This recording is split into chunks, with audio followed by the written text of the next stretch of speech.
Boa noite, amigo Ricardo. Boa Boa noite a noite. todos. Seja bem-vindo.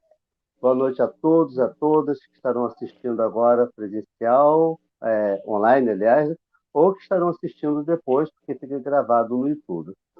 Hoje teremos esse querido amigo, Ricardo Dib, lá de Salvador, Bahia, morando atualmente em Lauro de Freitas, né? A Isso. internet, a internet nos aproxima bastante, né? Apesar da distância, por quilômetros aí. E ele vai estar abordando um assunto muito importante para todos e principalmente para nós espíritas. O tema é Missão dos Espíritas. Tema bastante bacana para a gente refletir. Está lá no Evangelho segundo o Espiritismo, terceira obra básica, e o chamado por nós e conhecido a fé raciocinada, né? Então, que a gente possa aí agradecer a Deus, utilizar a música como a própria prece, lembrando que a gente está vivendo um momento que a gente está precisando muito de repensar as marcas que a gente está vendo em nossas mãos, né?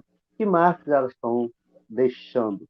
As marcas de Cristo traz alegria e esperança, apesar do sofrimento que provavelmente ele passou na cruz.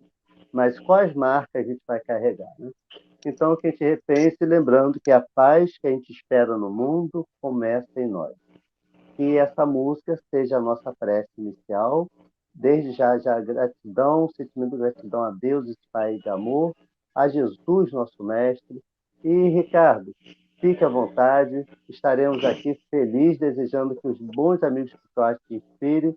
E, mais tarde, por volta de 8h30, estamos retornando. Fique à vontade, amigo, é contigo. Boa noite a todos, né? Todos que estão assim, a todos e a todas que estão assistindo. Meu nome é Ricardo Dib, né? Como ele já apresentou, né? Eu sou de Salvador, estou morando agora no município vizinho, né? Lauro de Freitas, anexo, né? É quase como se fosse a mesma cidade, né? E José Cláudio viu uma, uma preleção doutrinária minha, né? Lá um link no Instagram e acabou, né? Achando que era devido eu vim aqui também falar com vocês, né? Da instituição, né? O Centro Espírita Vicente de Paulo, né?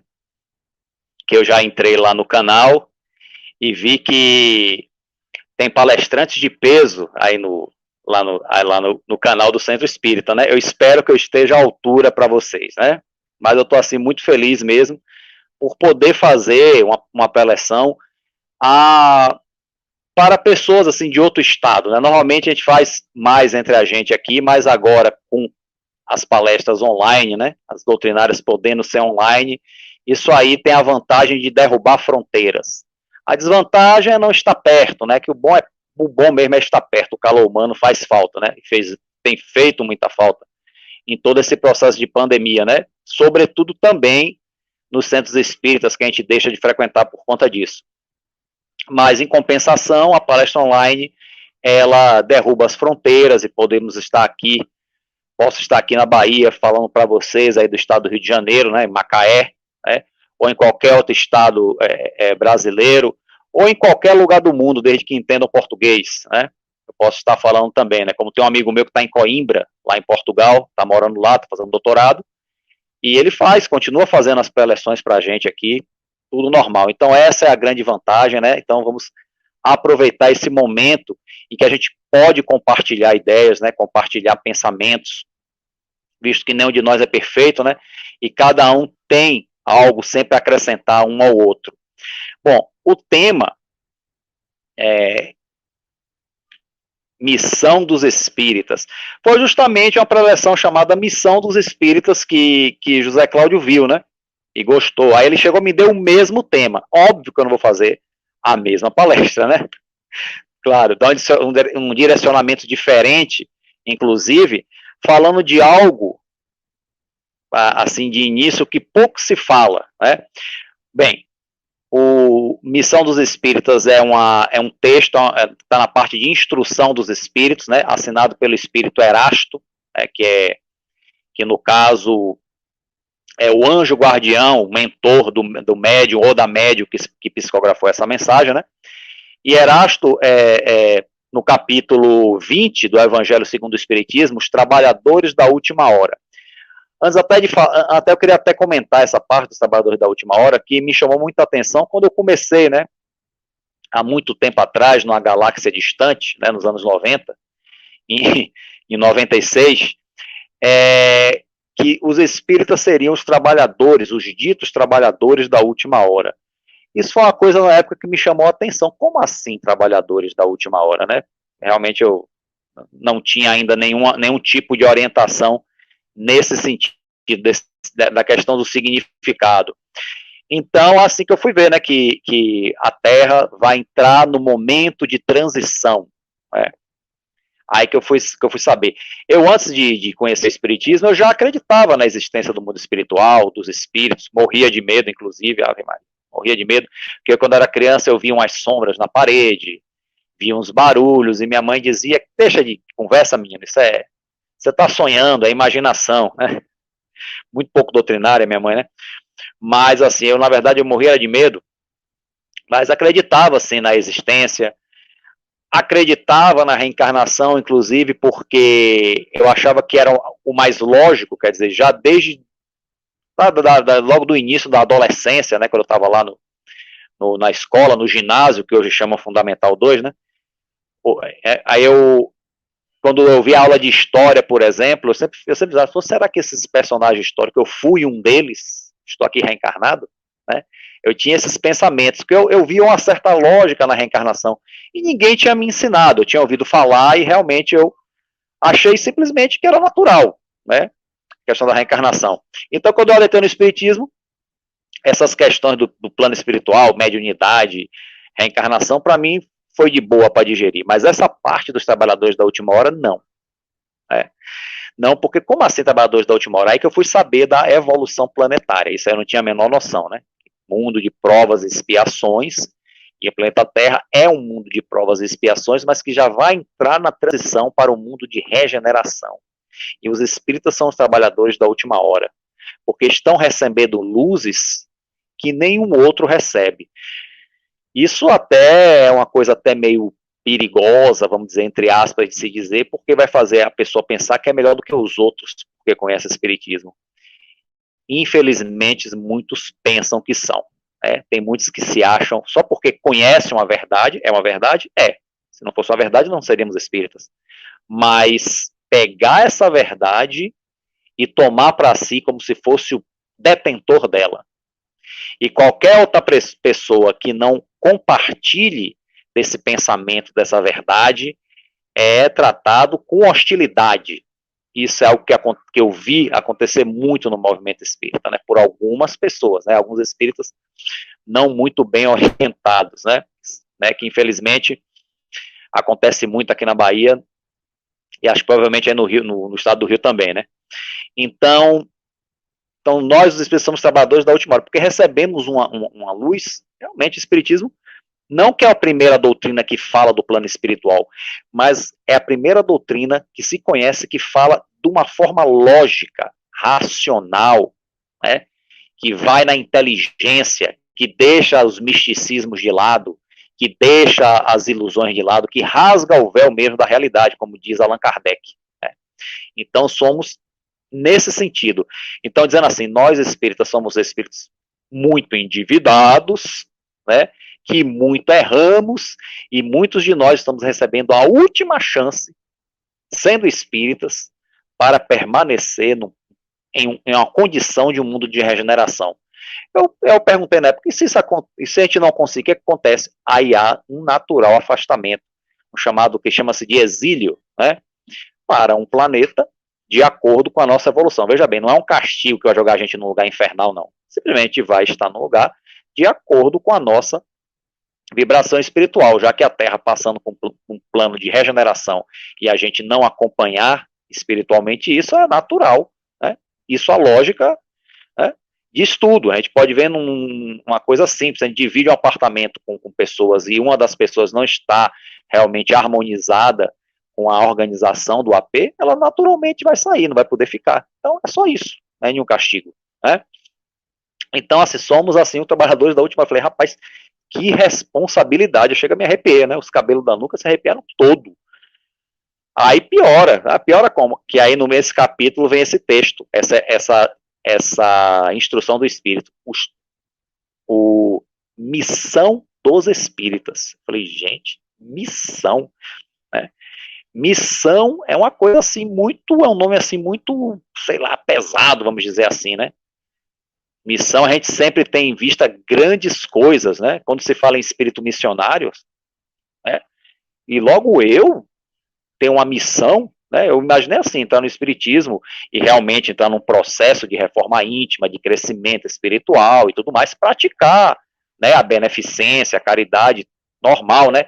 Dentro das minhas possibilidades, dentro das minhas condições, mas dizer que eu tenho uma missão, aí eu falei, opa, aí me assustei também, pela segunda vez. Já me assustei ser o trabalhador da última hora, e já me vai dizer que eu tenho uma missão, já me assustei também. E olha que Erasto começa o texto dizendo assim, né? Esse texto, inclusive, parece que está convocando a gente para a guerra. Né? Só que uma guerra é diferente. Não uma guerra de batalha sangrenta para matar ninguém, né?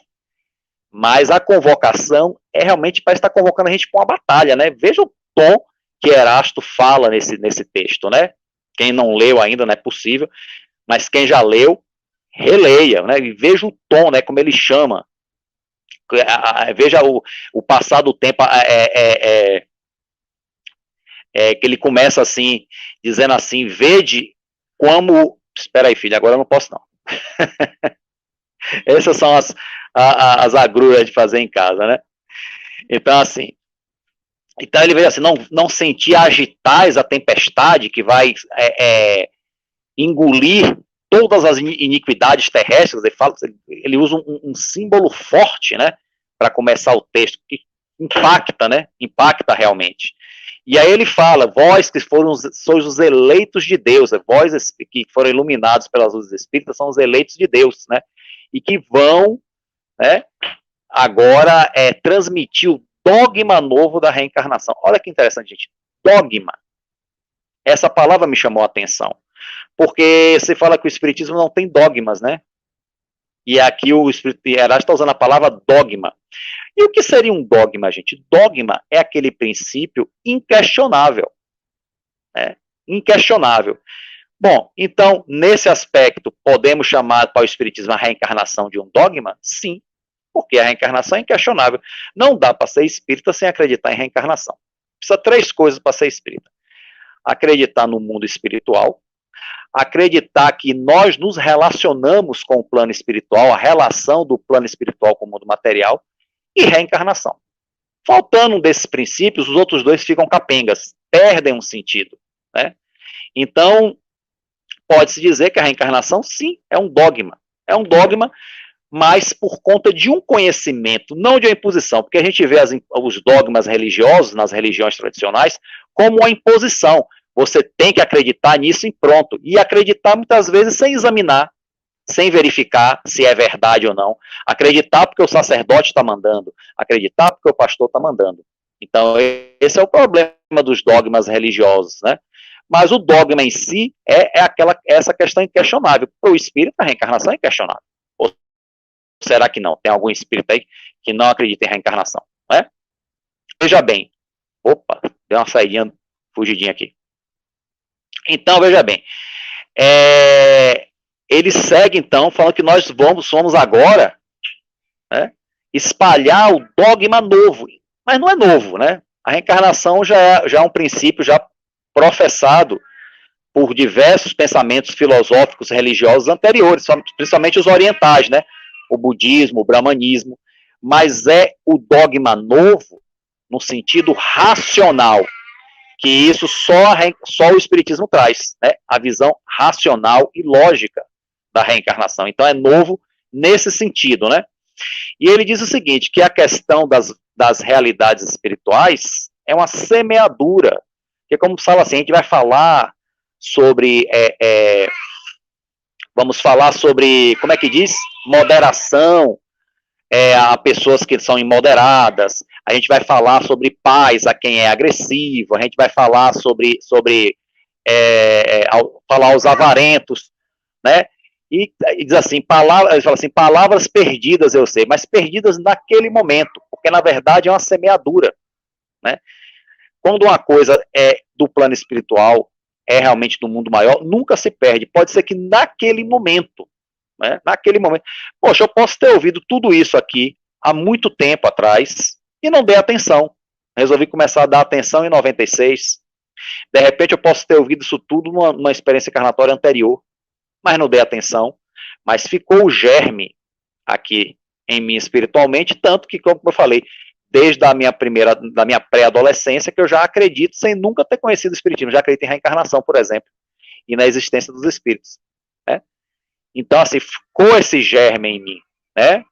Então, de alguma forma, mesmo que eu não tenha data, provavelmente, se eu estava encarnado na época de Kardec, eu fui um dos que falavam mal, né? Que dizia que isso aí é coisa de doido, é alucinação. Ou então os mais sérios diziam, não, é só magnetismo que levanta as mesas, não tem nada disso não, né? Então, e por aí vai. Então, gente, o que Erasto deixa bem claro é que os princípios espíritas é uma semeadura, e ele vai frutificar, florescer, frutificar no tempo de cada um. O meu tempo é diferente do seu tempo, que é diferente do tempo do outro. Cada um a seu tempo. Por isso que é importante o respeito às diferenças e ao momento de cada um, né? Por isso que jamais podemos impor à pessoa as nossas ideias espíritas, porque ninguém é obrigado a ser espírita, né? Como já diz ali no vídeo famoso aí de Raul Teixeira, né? Que foi uma palestra feita em 2005, né? Foi colocada no YouTube, não tem muito tempo, tem uns 5 anos. E aí ele fala que não somos obrigados a ser espíritas, não podemos impor às pessoas serem espíritas, mesmo aquelas que entram no centro, né, para fazer tratamento, né, que entrou através da dor, mas ficou bom, pode ir embora, né, não precisa ser espírita, apenas siga um bom caminho, né, siga um bom caminho que não leve você mais àquela condição que você veio aqui para precisar do tratamento espiritual, né. Então, assim, o mais importante é a reforma íntima, é praticar o bem, não necessariamente a pessoa ser espírita, porque a gente não pode impor isso a ninguém, né?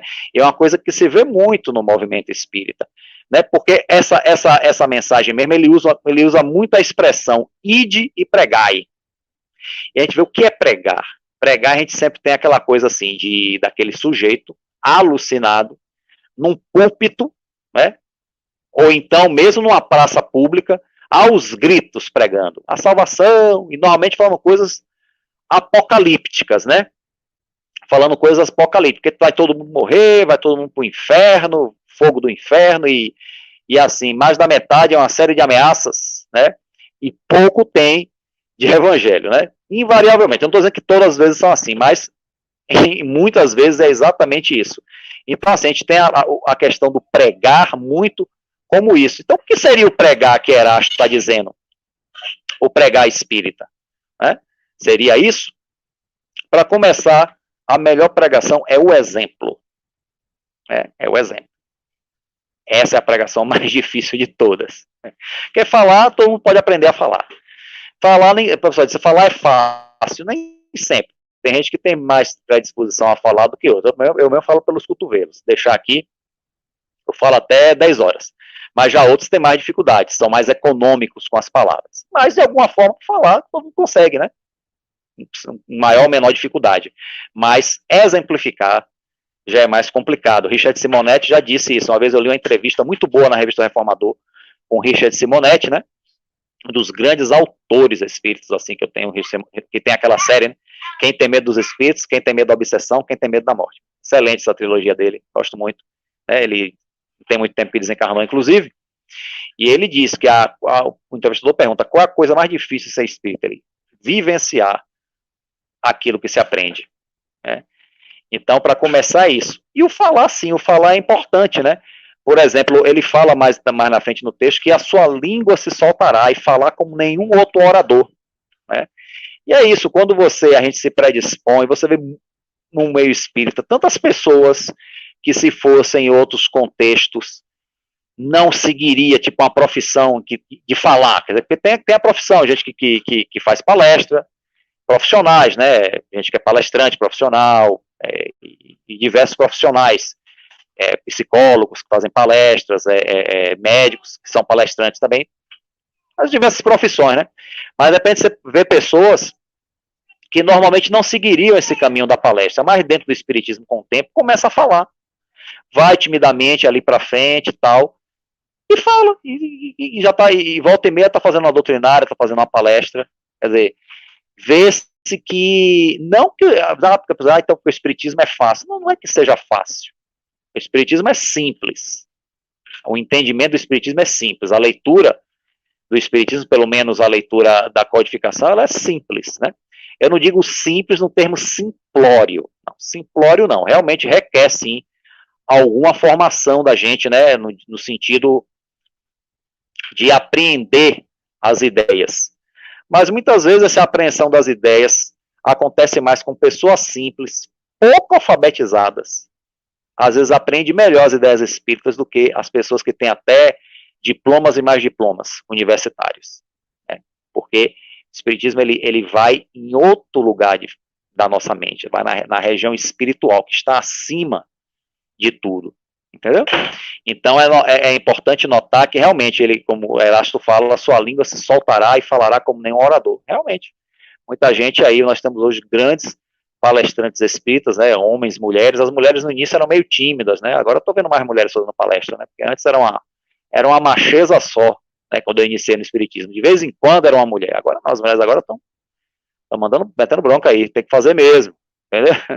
Mesmo porque eu sempre achei uma coisa discrepante. Se você for ver o número de frequentadores de um centro, pelo menos em Salvador, e Lauro de Freitas aqui, o número de mulheres é sempre superior ao número de homens no centro espírita. É interessante, não sei aí com vocês em Macaé, mas aqui o centro sempre foi de ter mais mulheres trabalhadoras do centro espírita, mais mulheres do que homens. Porém, na tribuna sempre teve mais homem fazendo palestra do que mulher. Então, estava na hora das mulheres começarem a falar também. Né? Se é que elas estavam fazendo melhor, estavam fazendo, né? Estavam praticando. Você vê na parte de assistência social e tudo mais, são sempre mulheres que estão à frente. Né? Sempre. As mulheres são mais dadas à beneficência, à caridade. Começaram melhor, né? Mas tá na hora já estava mais do que na hora de falar também, né? E hoje as mulheres estão indo para a tribuna, né? Que é muito bom. Ok? E Erasto diz que a gente não tenha medo de nada, né? Só lobos caem em armadilhas de lobo, né? Porque o pastor sempre protege as suas ovelhas contra os imoladores. É verdade, a gente está falando aqui nada mais nada menos, gente, que a lei de causa e efeito. Não é que a gente vai se expor ao perigo deliberadamente, claro, né? Vamos, por exemplo, atravessar a rua de olho fechado. Não, né? Nem nos colocarmos em situações perigosas a troco de nada, só para bancar o herói ou a heroína. Claro que não. Mas ele disse que a gente não precisa ter medo, né? Porque assim, só os lobos caem em armadilhas de lobos. Porque assim, é a lei de causa e efeito. Só chega a gente aquilo que está no nosso merecimento, né? Pelo menos, assim, as coisas... Eu não estou falando das mínimas coisas. Ah, você deu uma topada, machucou o dedo, isso estava no meu merecimento reencarnatório. Não, pelo amor de Deus, não é isso que eu estou falando. Estou falando das coisas de maior espectro, né? Nas coisas mais importantes, né? É melhor ter cuidado. É como o Divaldo Franco disse. Divaldo Franco estava andando na rua distraído e meteu a testa no poste, né? Divaldo Franco, vocês devem conhecer, né? Um grande orador, Divaldo Franco, aqui da Bahia. E ele disse, que estava na minha... Eu pensei, será que estava no meu programa reencarnatório me machucar assim? Não, estava nada. Eu me distraí, meti a cabeça no poste porque eu estava distraído. Aí. Então, quando ele fala assim que não tenha medo, só lobos se envolverão em armadilhas de lobos, é isso, né? Que nas coisas mais consideráveis, nós estamos dentro do nosso merecimento. Ok? E outra coisa que ele fala sobre a questão da mediunidade, que tem pessoas, por exemplo, que acreditam nos princípios espíritas, mesmo não tendo nenhum fenômeno mediúnico, não tendo presenciado nenhum fenômeno mediúnico. É interessante, né? A pessoa nunca vê um fenômeno, nunca vê uma aparição, também se visse ela desmaiar, ela correr, né? Ou se como eu visse sombras na parede, ruídos, né? Então, assim, nunca teve algo material, vamos dizer assim, em termos de manifestação espiritual, de mediunidade e tudo mais, mas mesmo assim, acreditam, né? Porque vai pela lógica, estuda a codificação, né? Pega o livro dos espíritos, tá? O livro dos médiuns, que é um livro que todos devem ler, porque muita gente só quer ler o livro dos médiuns quando participa de trabalhos mediúnicos. Não tem nada a ver, gente. Eu conheço gente que não participa de trabalho mediúnico, não tem interesse nenhum. Mesmo assim, lê o livro dos médiuns, porque é interessante, porque ele é o esclarecimento de muitas coisas sobre a nossa relação com o plano espiritual e vice-versa. Entendeu? Não é só para termos práticos, tem alguns ensinamentos práticos sobre trabalhos mediúnicos, Kardec nos dá lá, mas não é só isso, né? Nos dá uma visão muito mais ampla da relação nossa com o plano espiritual, que é importante e complementa o livro dos Espíritos. Então, muitas vezes as pessoas estudam o livro dos Espíritos, o livro dos Médiuns, e aí, pela lógica, acreditam nas manifestações, que vê que tem lógica, está dentro da racionalidade. Né? Então, não precisam ver o fenômeno. Alguns até rezam para não ver. Deus me livre, morre de medo. Tem gente que, pelo espírito, tem gente que não participa do trabalho mediúnico, que morre de medo. Por incrível que pareça, mas é assim mesmo, né? O medo ainda é algo natural nas nossas vidas, né? Eu ainda me pego tendo medo algumas vezes em algumas situações que eu passo, né? Não vou mentir, porque as situações não são todas idênticas, né? Então, quais situações que normalmente eu tenho medo? Situações diferentes de todas que eu já passei antes. Aí dá aquele impacto mesmo. Mas passou, acostumou, segue em frente, né? Segue-se em frente. Opa, deixa eu ajeitar aqui. Ok? Então, o fato da mediunidade não necessariamente a pessoa tenha para acreditar, né? Nesse contato, esse intercâmbio que a gente tem, porque a gente não está aqui e o plano espiritual está lá, não, gente. Não está, não. Nós estamos, tudo aqui em volta é plano espiritual também. Nós estamos mergulhados, tem espíritos em volta da gente. Não é uma coisa é separativo, o plano espiritual está lá em cima e a gente está aqui embaixo. Não, não tem nada a ver. Ou o plano espiritual inferior está lá embaixo e a gente está aqui em cima. Não é assim. Não é assim. Nós estamos interagindo incessantemente com o plano espiritual. Ok? Só que uns percebem mais, outros percebem menos. Ok? Bom, é interessante, né, que só para encerrar a análise desse texto, que fala que muitos espíritas se desviaram. Mas naquela época, imagina, o espiritismo estava começando e muitos se desviaram, né? Mas se reconhece o verdadeiro espírita por alguns sinais, né? E aí se faz a pergunta no final, por que sinais se conhece o verdadeiro espírita? E a resposta é muito parecida com o conteúdo daquele outro texto do Evangelho segundo o Espiritismo, o homem de bem, né? O homem de bem, a resposta é muito parecida, é aquele que realmente se esforça-se por melhorar, que não é perfeito, né? Mas que se esforça para corrigir os seus erros e se esforça para praticar o bem. Então esse é a pessoa esforçada, ainda com dificuldades, cometendo erros, mas se esforça para não cometer erros, e quando comete, se esforça para corrigi-los, né? E se esforça, acima de tudo, para fazer o bem. Esse seria, nesse conceito aí, o verdadeiro espírita, né? E tá mais ou menos essa a resposta que Erasto dá, que é parecida com os princípios de um homem de bem. Ok?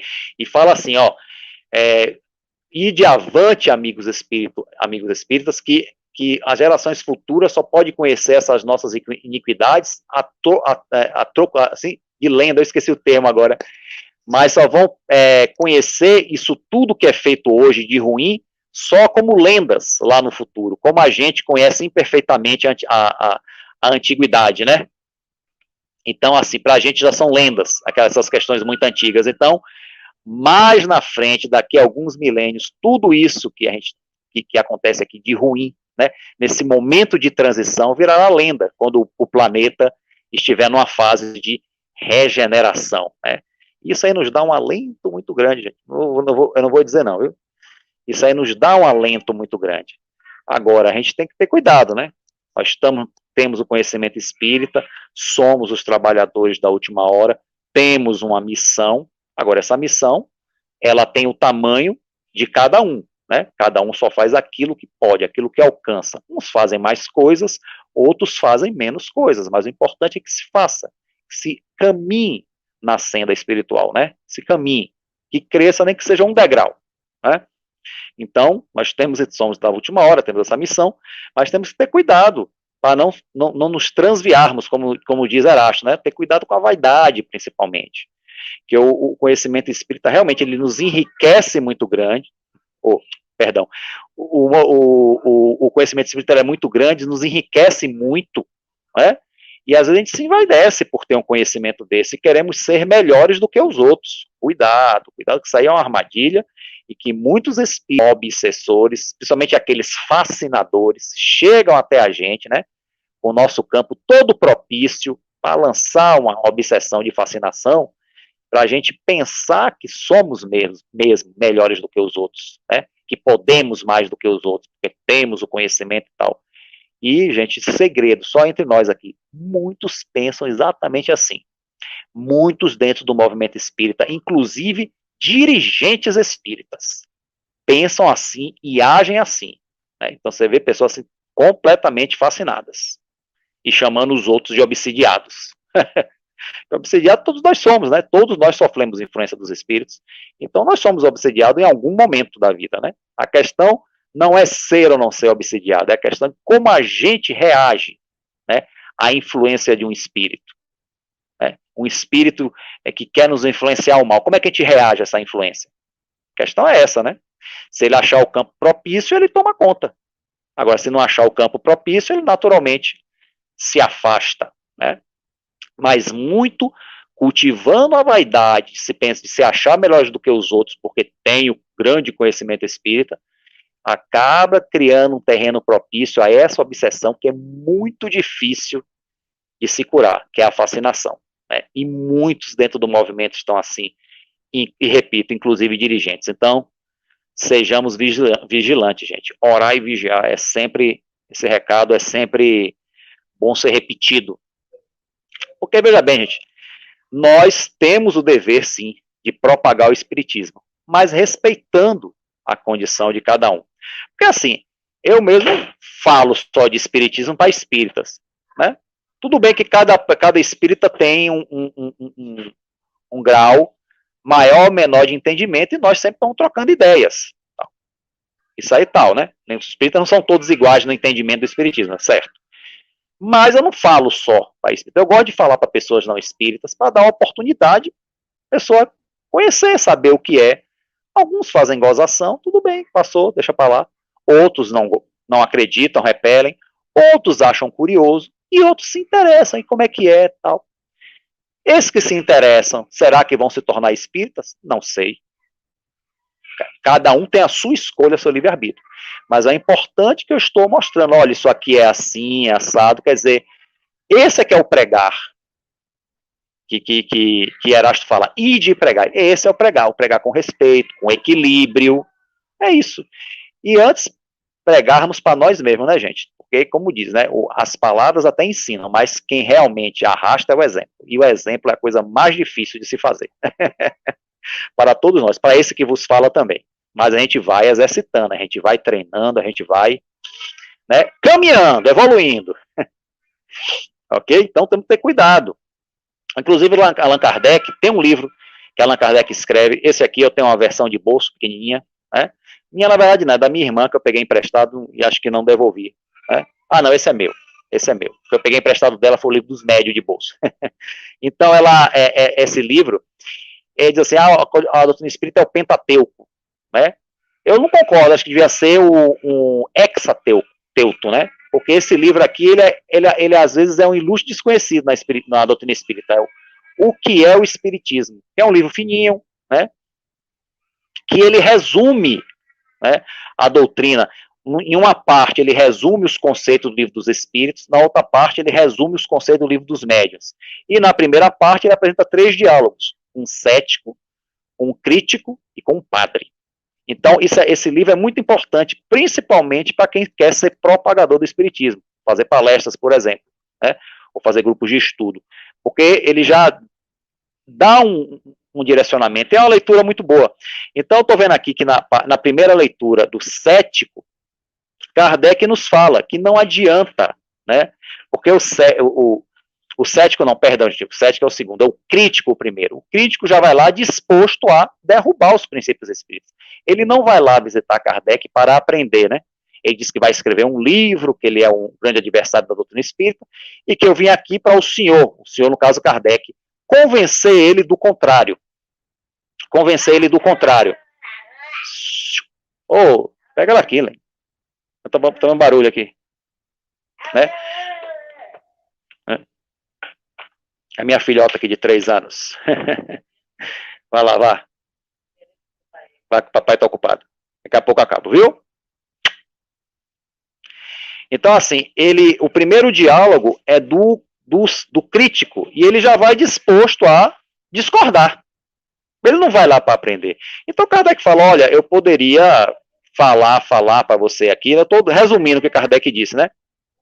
Mas acho que seria uma perda de tempo, porque você já veio em negação, já veio com prevenção, e nada do que eu diga vai mudar.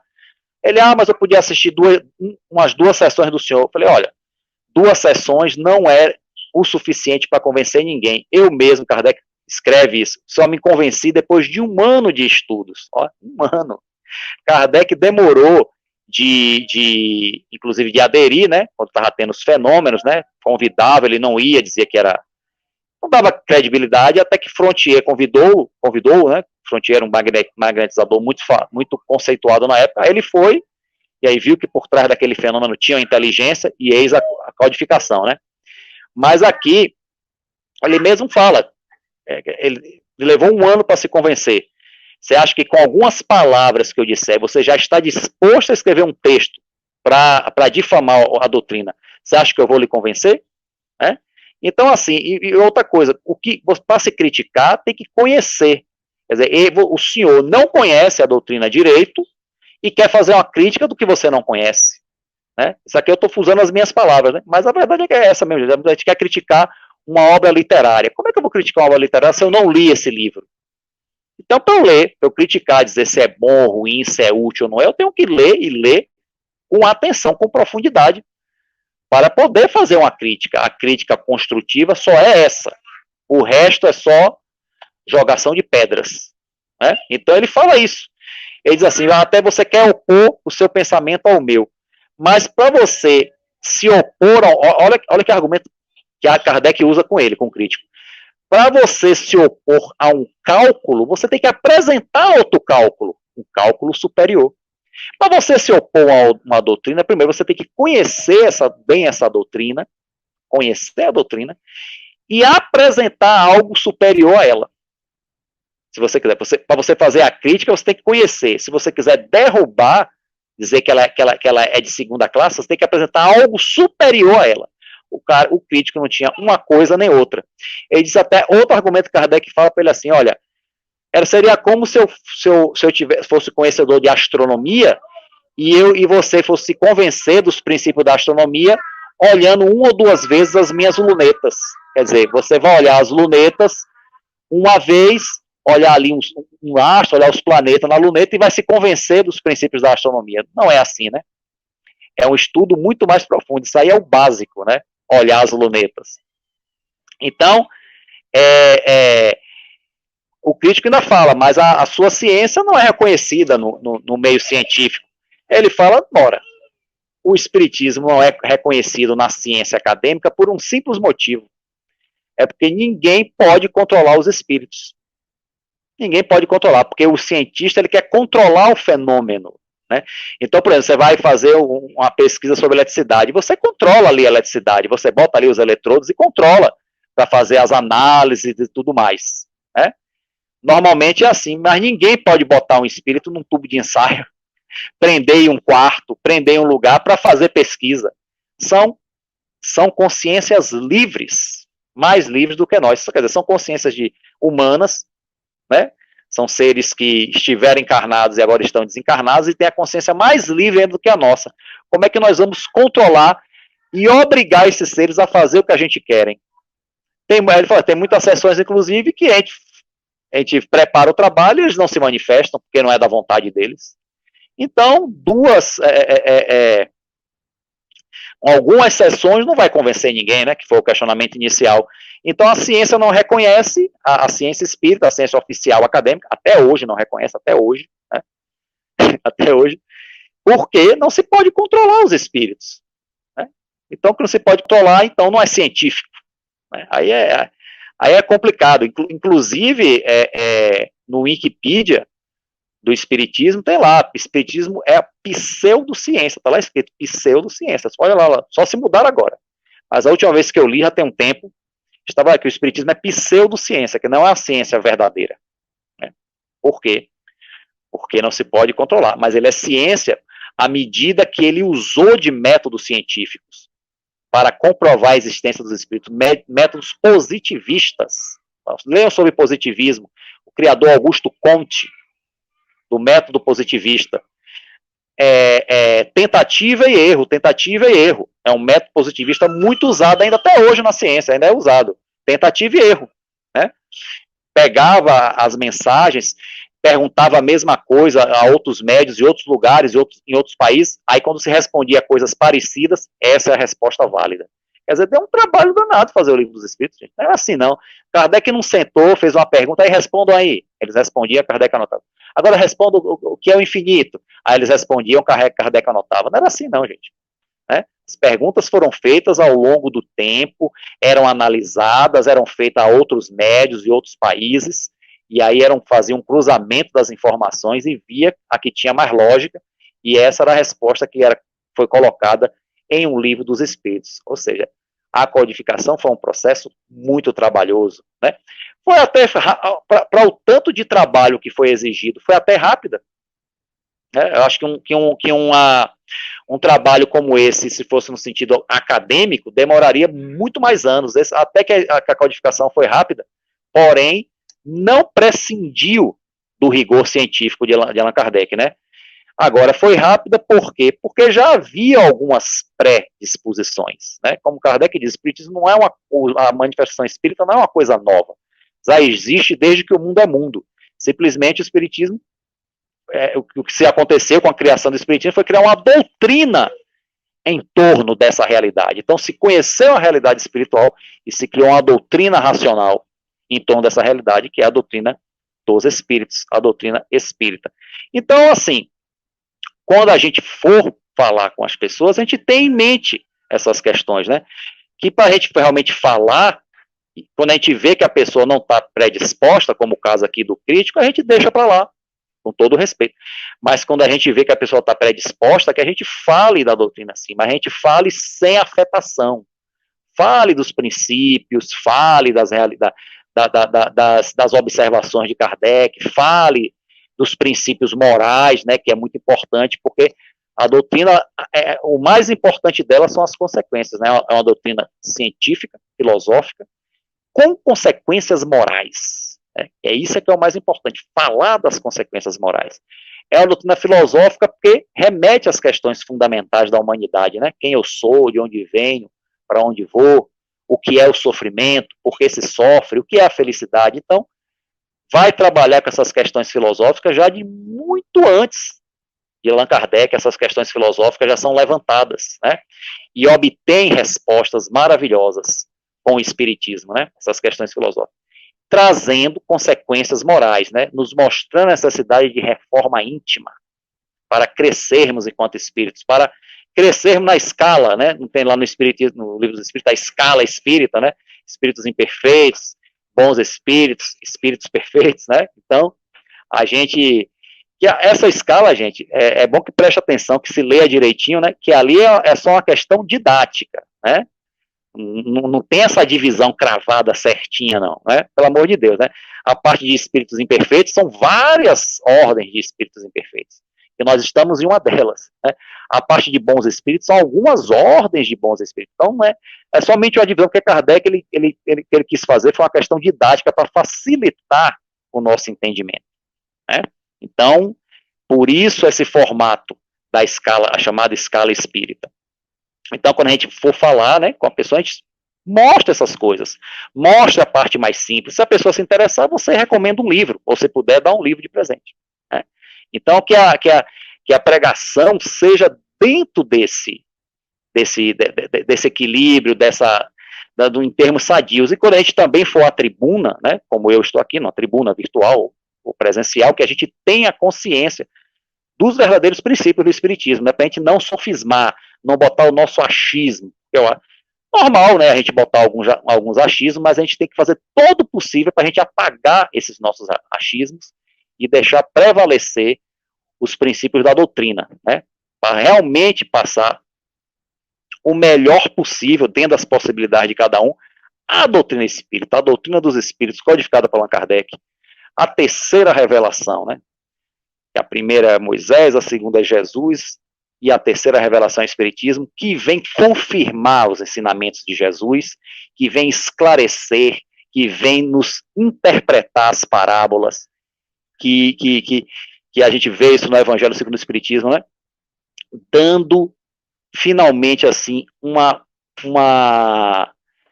utilidade prática aos ensinos do Evangelho. O Espiritismo faz isso, ele pega, dá uma utilidade prática, não é mais só uma coisa religiosa, de escatologia religiosa, não. É uma finalidade prática, uma coisa para a gente viver, que está escrito aqui, né? Os ensinamentos de Jesus, as parábolas. Então, os Espíritos nos ensinam para a gente viver isso aí. Então, nos dá uma coisa prática. O Espiritismo é algo prático também, pode não parecer, né?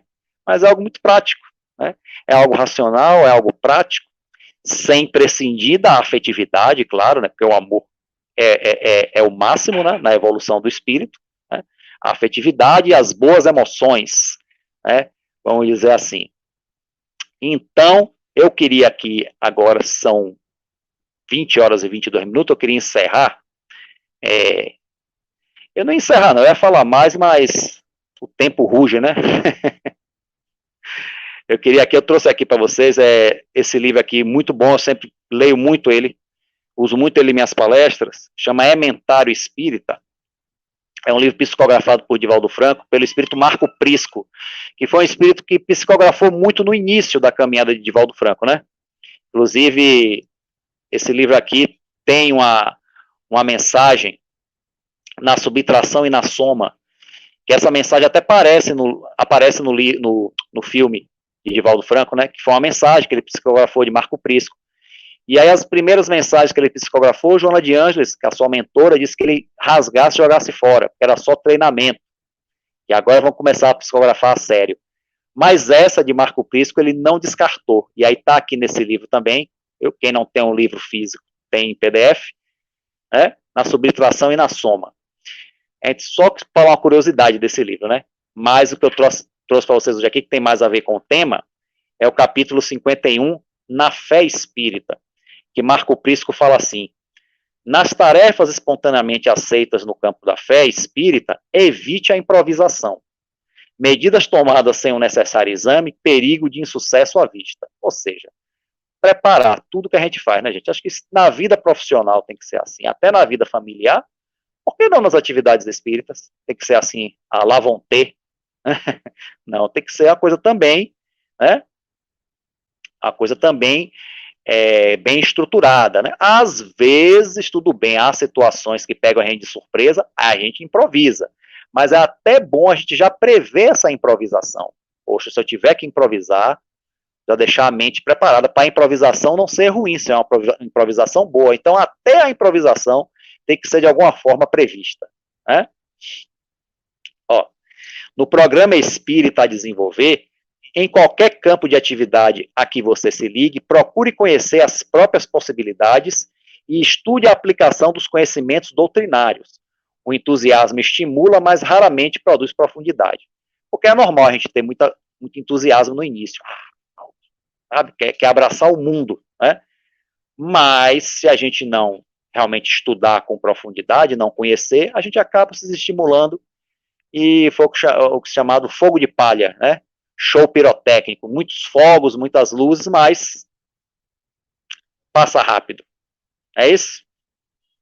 E aqui interessante, uma coisa que eu comentei, né? Não pretenda impor aos que vivem com você os postulados da mensagem espírita. Quer dizer, não, foi até um erro que eu meio que cometi quando eu comecei no espiritismo, eu quis impor isso em casa lá com meus pais, com minha irmã. coisas de imaturidade, né? Mas evitem, né? Vocês estão começando agora, eu estou dando esse aviso, então vocês não precisam repetir esse erro. Evitem, né? Como eu já falei, né? Há um tempinho agora, né? Na palestra, que vamos respeitar o momento de cada um, né? Então, ele encerra aqui, né? Esteja atento ao bem que possa fazer e faça-o em todo lugar e a qualquer momento, visualizando o próximo. Melhore-se, entretanto, fiel a um programa de autoaprimoramento que não pode ser desconsiderado. Então, aprender é bom, mas nós temos que também nos aprimorar, nos melhorar cada vez mais. Se a gente tem que se aprimorar, muitas vezes, profissionalmente, para crescer no trabalho e tudo mais, então temos que nos aprimorar também no estudo da doutrina espírita. Não é uma coisa, não é uma leiturinha que a gente lê ali para aliviar um pouco as tensões e vai embora. Não, isso aqui é um conhecimento, acima de tudo, gente, o Espiritismo é um conhecimento. O Espiritismo é uma religião, é uma ciência, é uma filosofia, esses são aspectos importantes, sim, mas acima de tudo, o Espiritismo é um conhecimento, e um conhecimento superior. Né? Acima de tudo, paira. As outras questões são só aspectos didáticos para a gente compreender melhor, mas acima de tudo, o Espiritismo é um conhecimento. Então, não cabe assim ao espírita mesmo compenetrar dizer que acredita no Espiritismo. A gente não acredita, a gente conhece o Espiritismo. A gente conhece as realidades espirituais. Não é só uma crença, não é um conjunto de crenças que a gente tem, não. Porque isso não cabe à doutrina espírita. O Espiritismo é um conhecimento, então quem se compenetra dele procura conhecer. Mas eu não conheço ainda, então procure conhecer. Esse é um conhecimento, a gente tem que conhecer. Né? Conhecer, vivenciar e, na medida do possível, espalhar para todas as pessoas, na medida do possível, mantendo sempre o respeito, mantendo sempre o equilíbrio, mas que a gente não pode retê-lo só para nós, né? E uma coisa interessante de estar fazendo essas palestras online é que, assim, quando a gente faz palestra no Centro Espírita, normalmente a gente está fazendo palestra para espírita, né? Olha, volta e meia tem um visitante, alguém que está chegando agora, não conhece, está começando, né? A gente sempre vislumbra esses, né? Alguns vêm, vê, depois vai embora, outros ficam. Aí varia, né? Mas, assim, normalmente a maior parte são espíritas mesmo. Né? Espíritas não quer dizer que não precisem ouvir coisas espíritas de outros espíritas. Claro, porque cada um está num grau de conhecimento diferente. Mas, no geral, são espíritas. E o interessante aqui na palestra online é que a gente pode também alcançar um público não espírita. Alguns até são um pouco deseducados, né? Botam uns comentários embaixo, meio deseducados. Não tem problema. Não tem problema. A gente não tem... Poxa, os primeiros apóstolos recebiam pedradas, né? O que é que tem a gente receber comentários maldosos, né? O que é um comentário maldoso na internet com relação à pedrada, né, gente? Então a gente está no lucro, né? Então é importante, né? Além de ter esse contato com espíritas para a gente aprender uns com os outros, né? Eu com vocês comigo, também está aberto ao público não espírita, de uma forma como nunca foi vista antes. Existia conteúdo espírita na internet antes da pandemia? Existia, mas não com essa intensidade como está agora. Então, se a pandemia trouxe alguma coisa boa, foi isso, né? Uma das coisas boas que trouxe foi isso, né? Vamos aproveitar e vamos nos preparar, né? Para voltar ao presencial, que acho que também vai ser breve. Mas eu espero que a volta ao presencial não deixe desse aqui também acontecer, porque acho que isso aqui é uma conquista que a gente tem e que a gente não deve mais abrir mão. Mesmo que o coronavírus desapareça, a gente pode voltar ao presencial normal, mas que possamos continuar também com essa interação aqui, rompendo fronteiras, né? Vocês aí em Macaé, eu aqui em Lauro de Freitas, né, Bahia, e estamos juntos. Ok, gente? Então, a todos aí, um forte abraço, muita paz e obrigado aí pela atenção. Nós agradecemos bastante, meu amigo Ricardo. Obrigado por tanta reflexão boa, legal, que nos trouxe assim, advertências profundas, porque às vezes a gente cai naquela mesmice onde a gente se acostuma com as informações espíritas. Mas quando a gente se aprofunda nelas, a gente percebe que elas são muito maiores que a gente imagina, e que é preciso nadar nesse mar de conhecimento, lembrando que ele é extenso demais, que numa única encarnação não nos será possível conhecer essa doutrina, porque ela é a extensão de um espírito chamado Jesus. Qual o tamanho desse espírito, né? Então, que a gente possa se educar, buscar, sim, conforme você falou, essa humildade, conhecer a doutrina e divulgar, né, com muito amor, com muita caridade. Muito obrigado, Milton. Eu que Obrigado agradeço, mesmo. viu? Muito obrigado pela oportunidade. Isso, vamos fazer a nossa prece, então, agradecendo ao Pai esse momento. Deus, Pai de amor e bondade, muito lhe agradecemos a oportunidade da vida, muito lhe agradecemos por todas as religiões que elevam o homem a Ti, tem seu merecimento na terra. Nos ensine, Senhor Jesus, a encontrar na vida o respeito ao próximo, o respeito a todas as coisas. Nos ajude, Mestre, a ter gratidão e saber que nesse momento de pandemia é possível sim aprender, ganhar fé e bom ânimo. Ampare, Jesus, permitindo que os homens consigam ter olhos de ver, ouvidos de ouvir, para que a gente amenize nós toda essa guerra.